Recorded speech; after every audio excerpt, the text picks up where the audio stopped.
Praise the lord. मी अमृता सुरवसे. सुंदर अशा दिवसासाठी मी खरंच देवाचे खूप आभार मानते. Thank you Jesus, thank you for this day. And today we are going to meditate psalm 89 verse 34.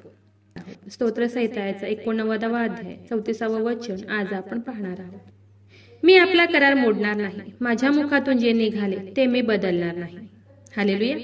खरंच खूप सुंदर असं प्रॉमिस देवाने आज आपल्या प्रत्येकाला दिलं आहे. देवाचं वचन आज तुम्हाला काय म्हणत आहे ते ऐका.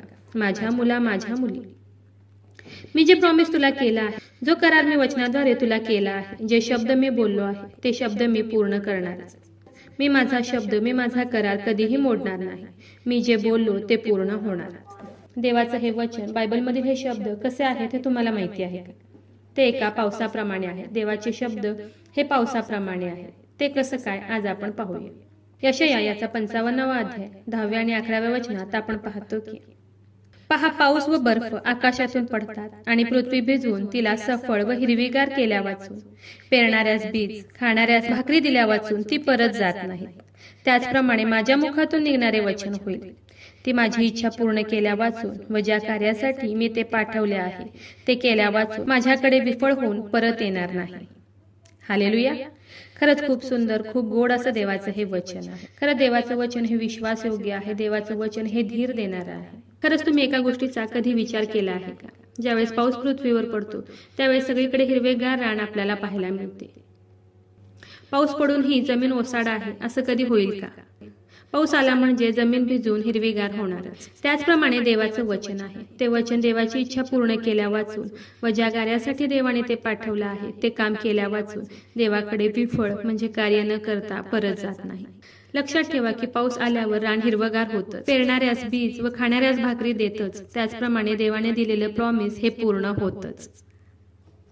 आता आपलं काय काम आहे तर ते वचन घेणे, त्या वचनाला क्लेम करणे. तेव्हाच त्याच वेळेस देवाचं ते वचन आपल्या लाईफमध्ये ऍक्टिव्हेट होतं आणि आपल्या लाईफमध्ये वर्क करतं.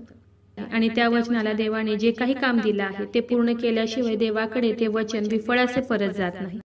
ते आपल्या लाईफमध्ये काम करूनच देवाकडे परत जातं. आज तुमच्या शरीरामध्ये रोग आहे, व्याधी आहे, तर तुम्ही देवाच्या ह्या वचनाला क्लेम करा. इर्मायाचा 30वा अध्याय 17व्या वचनात आपण पाहतो की, मी तर तुला आरोग्य देईन व तुझ्या जखमा बऱ्या करीन असे परमेश्वर म्हणतो. हालेलुया. देवाने त्याच्या वचनाला काम दिलं आहे बरं करण्याचं.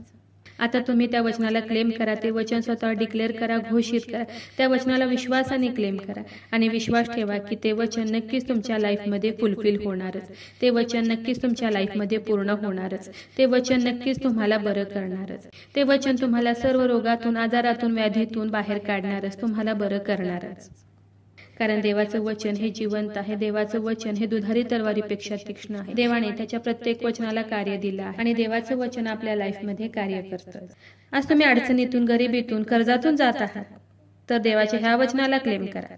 अनुवादाचा 28वा अध्याय 12व्या वचनात आपण पाहतो की देवाचं वचन सांगतं, मी तुझ्या हाताच्या सर्व कामास बरकत देईन. तू पुष्कळ राष्ट्रांना उसने देशील पण तुला कोणाकडून उसने घ्यावे लागणार नाही. ह्या वचनाला तुम्ही आज खूप विश्वासाने क्लेम करा आणि विश्वास ठेवा की देवास तुम्हाला नक्की सर्व कर्जातून, गरिबीतून, अडचणीतून मुक्त करेल. तुम्हाला कधीही कोणाकडून पैसे उसने घ्यावे लागणार नाही आणि देव तुमच्या हाताच्या सर्व कामाला बरकत देईल. देवाचं वचन खरंच खूप विश्वासयोग्य आहे. विश्वसनीय असं देवाचं हे वचन आहे. खरं देवाच्या वचनात शक्ती आहे. देवाच्या वचनात पॉवर आहे. म्हणून देवाचं वचन सांगते की मी आपला करार मोडणार नाही, माझ्या मुखातून जे निघाले ते मी बदलणार नाही. हालेलुया. खरंच खूप सुंदर असं प्रॉमिस देवाने आज आपल्याला दिलं आहे. खरं देवाचं वचन हे खूप सुंदर आहे. देवाचं वचन गोड आहे. देवाचं वचन हे विश्वासयोग्य आहे.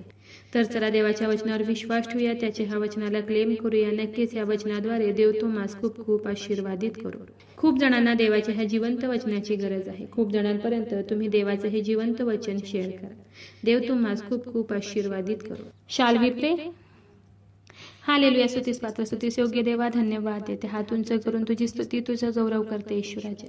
तुझ्या नावाला मान, महिमा, गौरव आता आणि सदा सर्व काळ असू दे ईश्वराजा.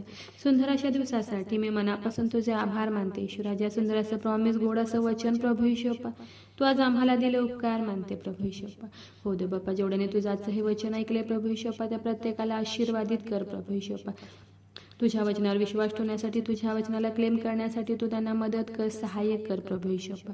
हो देव बाप्पा, तुझं वचन सांगतं, मी माझा करार कधीही मोडणार नाही. माझ्या मुखातून जे निघालं ते मी कधीही बदलणार नाही. हो देव बाप्पा, खरंच खूप सुंदर असं प्रॉमिस देव बाप्पा, तू आज आम्हाला दिले उपकार मानते प्रभू येशूप्पा. आग्रहाची विनंती करत आहे प्रभू येशूप्पा, जेवढे लोक आजारी आहेत, त्रासात आहेत, संकटात आहेत, हॉस्पिटलमध्ये देव बाप्पा, ज्यांचे रिपोर्ट्स येणार आहेत प्रभू येशूप्पा, ज्यांची सर्जरी झाली आहे प्रभू येशूप्पा, जे कोमात आहेत प्रभू येशूप्पा, त्या सर्वांसाठी आग्रहाची विनंती करत आहे प्रभू येशूप्पा, तू त्यांचा बिछाना पालटून टाक प्रभू येशूप्पा. तुझं स्वर्गीय सामर्थ्य तू त्यांच्याकडे पाठवून दे प्रभू येशूप्पा, आणि तू त्यांना स्पर्श कर आणि बरं कर प्रभू येशूप्पा. माझा विश्वास आहे येशू राजा, तू माझी प्रार्थना ऐकलेली आहे. आय प्रे in the name of Jesus. Amen.